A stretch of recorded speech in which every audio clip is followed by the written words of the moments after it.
کہ ان کا دماغ کمزور نہیں ہوگا، ان کا حافظہ، جو بچے کہتے ہیں نا ہمیں سبق یاد نہیں ہوتا، صرف 2 کام کروا دیں، ایک مربع عملہ شروع کروا دیں اور ساتھ انہیں کہیں جب سجدہ کریں تو لمبا کریں، زیادہ دیر تک سجدے میں رہیں اور دعائیں مانگیں،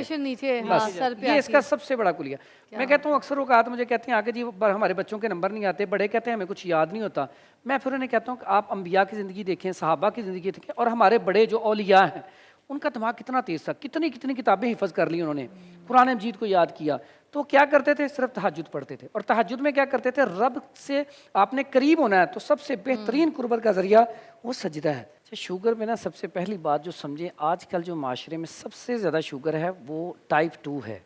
فیٹی لیور، وہ اس کی وجہ سے کولیسٹرول اور ٹرائیگلیسرائڈ کا بڑھ جانا، اس وجہ سے۔ تو یہ جو ہم اکثر اوقات یہ نسخہ استعمال کر لیا، یہ کر لیا، تو یہ زیادہ تر جو ہمیں ٹوٹکوں سے یا نسخوں سے فرق پڑتا ہے نا، یہ صرف وہ جس میں لیور فیٹی ہوتا ہے، اور جتنے بھی آپ یہ مصفی خون ادویات کھاتی ہیں، اکثر لوگ زیادہ تر نا کڑوی چیزیں کھاتے ہیں، کڑوے جو بادام کی گری اور چنے لے کے اس کو پاؤڈر کر کے کھا لیا، یا گوند ککر ہے، تخمے یہ اس کے تمے کا بیج ہے، تخمے سرس ہے، اس میں گوند ککر ملا کے اس کا پاؤڈر کر کے کھا لیں، بہترین رزلٹ ہے۔ اسی طرح میتھی دانہ ہے، کلونجی ہے، آملہ، بیڑا اور ہرڑ، یہ 5 چیزیں ہیں، اسی کے اندر آپ تخم جو ہے نا اس کا بیج تمے کا وہ ڈال کے پاؤڈر کر کے کیپسول بھر کے کھا لیں، اس سے بھی شوگر نارمل ہو جاتی ہے۔ لیکن یہ ساری وہ چیزیں ویسے اس رمضان پورے نا میں نے جب سے بھی روزے شروع ہوئے تھے تو میں رات کو نا وہ پیتی ہوں، سحری کے ٹائم پہ نا تھوڑا سا آملہ جو ہے نا وہ بھگو دیتی ہوں پانی میں، جو اس کے پانی میں اس کا جو پورا ایکسٹریکٹ آ جاتا ہے نا، اس کو پھر میں چھان کے تو میں بھی پیتی ہوں، میں فلال کو بھی پلاتی ہوں۔ اس کی افادیت پتہ نہیں مجھے، مگر امی پیتی تھی تو امی کو دیکھ کے پھر میں نے پینا شروع کیا، مگر مجھے اس کی افادیت کا نہیں پتا۔ میں بتا دیتا ہوں، سوکھا آملہ ہے یہ، کوئی گیلا آملہ وہ والا نہیں؟ آملہ خشک ہو یا مربے کی شکل میں ہو، اچھا، اس کو تریاکیات میں گنا جاتا ہے، یہ تو جیسے تریاک میں ہے، پانی میں پیتی ہوں، ٹھیک ہے؟ بہترین آپ پئیں۔ اس سے مجھے ملے گا کیا؟ مجھے پتا، میں کیونکہ بتانے امی لگا زندہ نہیں ہے، آپ کو پتا ہے، یہ نا میں امی سے پوچھ بھی نہیں سکتی، اب تو آپ ہی بتا دیں۔ یہ نا دل کو مضبوط کرتا ہے، پٹھوں کو طاقت دیتا ہے، جن کے بال کمزور ہیں بالوں کو یہ مضبوط کرتا ہے، بینائی کو طاقت دیتا ہے، دماغ کو تیز کرتا ہے، سٹمک کو بہترین کر دیتا ہے۔ میں سمجھتا ہوں کہ میں جتنے بھی پھل ہیں سب سے زیادہ جو اپنی ڈائٹ پلان میں لکھتا ہوں مربع آملہ ہے۔ اس کی وجہ یہ ہے کہ مربع آملہ جو ہے اس کے فوائد اتنے ہیں، اس کے بارے میں نا اکثر بڑے کہتے تھے آملے دا کھادا تے سیاںا دا آکھیا، یہ بعد میں کام آتا ہے، یعنی کہ اس کا جو استعمال کرتا ہے نا اس کا حافظہ اتنا تیز ہو جاتا ہے کہ کچھ عرصے بعد وہ خود حیران ہوتا ہے۔ جو لوگ یہ آملے کا مربع یا آملہ اس طرح رات کو بھگو کر پیتے ہیں، ان کے بال بھی اگر وہ شروع سے پینا شروع کر دیں تو بال جو ان کے وائٹ نہیں ہوں گے، ان کا دماغ کمزور نہیں ہوگا، ان کا حافظہ، جو بچے کہتے ہیں نا ہمیں سبق یاد نہیں ہوتا، صرف 2 کام کروا دیں، ایک مربع عملہ شروع کروا دیں اور ساتھ انہیں کہیں جب سجدہ کریں تو لمبا کریں، زیادہ دیر تک سجدے میں رہیں اور دعائیں مانگیں، بس یہ اس کا سب سے بڑا کلیہ۔ میں کہتا ہوں اکثر اوقات مجھے کہتے ہیں آگے جی ہمارے بچوں کے نمبر نہیں آتے، بڑے کہتے ہیں ہمیں کچھ یاد نہیں ہوتا، میں پھر انہیں کہتا ہوں کہ آپ انبیاء کی زندگی دیکھیں، صحابہ کی زندگی دیکھیں، اور ہمارے بڑے جو اولیاء ہیں ان کا دماغ کتنا تیز تھا، کتنی کتابیں حفظ کر لی انہوں نے، قرآن مجید کو یاد کیا، تو کیا کرتے تھے؟ صرف تہجد پڑھتے تھے، اور تہجد میں کیا کرتے تھے؟ رب سے آپ نے قریب ہونا ہے تو سب سے بہترین قربت کا ذریعہ وہ سجدہ ہے۔ کیونکہ جو بھی آپ نسخہ سنیں پہلے کسی طبیب کے ساتھ مشورہ کریں پھر یوز کریں۔ تو آپ طبیب ہیں، بتائیں۔ میں یہی بتانے لگا ہوں کہ کوئی بھی نسخہ ہے وہ ہربل ہو، ہومیوپیتھک ہو یا ایلوپیتھک ہو، ہر چیز کے سائیڈ ایفیکٹ ہوتے ہیں اور ہر ایک کی طبیعت پہ الگ الگ اثر کرتے ہیں۔ اب جیسے انسان کسی کی خشک طبیعت ہوتی ہے، یہ آپ بات پہ ہیں، کسی کا مزاج گرم ہوتا ہے، خشک ہوتا ہے، تر ہوتا ہے، سرد ہوتا ہے۔ اب کوئی بھی چیز ہم بغیر پوچھے استعمال کرنا شروع کر دیں گے تو اس کے سائیڈ ایفیکٹ بھی ہوں گے۔ ٹھیک ہے، یہ نسخہ جو انہوں نے بتایا نا یہ بڑے پرانا چلتا آ رہا ہے، بڑی صدیوں سے چلتا آ رہا ہے، ٹھیک ہے، یہ اچھا ہے، لیکن ہر کسی کے اوپر یہ سوٹ نہیں کرے گا۔ لوگوں کو سوٹ کر سکتا ہے؟ یہ عام جن کا بلڈ پریشر ہائی نہ رہتا ہو، جسم ان کا فربا نہ ہو، کہ یہ کھانے سے فیٹ بڑھے گی۔ اوکے۔ دوسرے نمبر پہ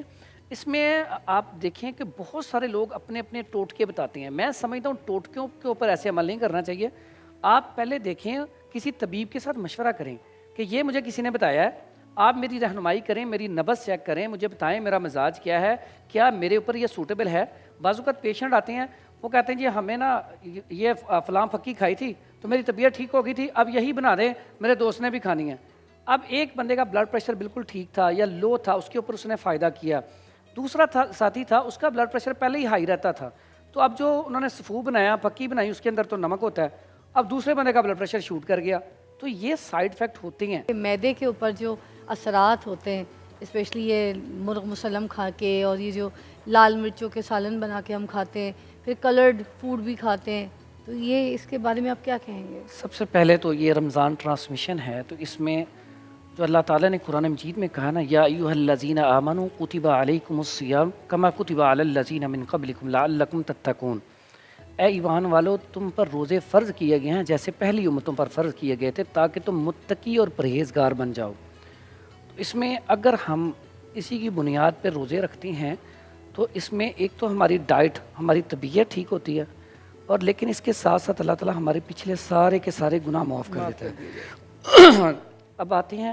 سحری اور افطاری۔ سحری میں دیکھیں جو نبی صلی اللہ علیہ وسلم کا طریقہ تھا کہ ایک حصہ جو سٹمک ہے نا ہمارا میدا، اس کا ایک حصہ کھانا کھائیں، ایک حصہ پانی اور ایک حصہ خالی چھوڑ دیں تاکہ آپ کا نظام جو ہے ڈائجسٹو سسٹم ٹھیک ہو جائے۔ آج ہمارے معاشرے میں ہوتا کیا کہ ہم جو غذا لیتے ہیں نا، ڈائٹ لیتے ہیں، بعض اوقات پیشنٹ ایسے آتے ہیں کہ وہ کہتے ہیں کہ جب ہم صبح کا ناشتہ کرتے ہیں دوپہر کا کھانا اگر نہیں نہ کھایا تو ٹینشن لگ جاتی ہے ہمیں، حالانکہ طبیعت بالکل ٹھیک ہوتی ہے لیکن ایک ذہن میں ہوتا ہے کہ ہم نے دوپہر کا کھانا نہیں کھایا۔ اور اکثر گھروں میں مائیں جو ہیں وہ ایسے ہی کرتی ہیں، اگر ایک ٹائم کا کھانا سکپ ہو گیا تو پریشان ہو جاتی ہیں، پھر وہ چیز بنا کے دے، یہ بنا کے دے۔ آج ہمارے بچوں کے اندر سب سے زیادہ کمزوری اسی وجہ سے ہے۔ اور جو روزہ ہے بیسیکلی یہ ہمیں کیا سکھاتا ہے؟ آپ نے بات کی شوگر کی، آج سب سے زیادہ جو شوگر پیشنٹ ہے وہ ٹائپ 2 کا ہے، لیور فیٹی کا ہے۔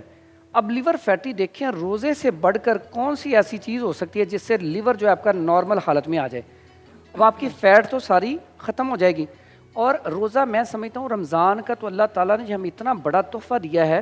یہ رمضان کا مہینہ اگر ہم اچھے طریقے سے عبادت کریں، اور ہم نے یہ جو آپ نے شروع میں بات کی کہ ہم نے اس کو ایسا بنا لیا وہ سسٹم کہ افطاریاں بھی باہر کرنے جاتے ہیں، سحریاں بھی باہر کرنے جاتے ہیں، اور گھر میں بھی کریں تو اتنی زیادہ ہیوی قسم کے کھانے ہوتے ہیں۔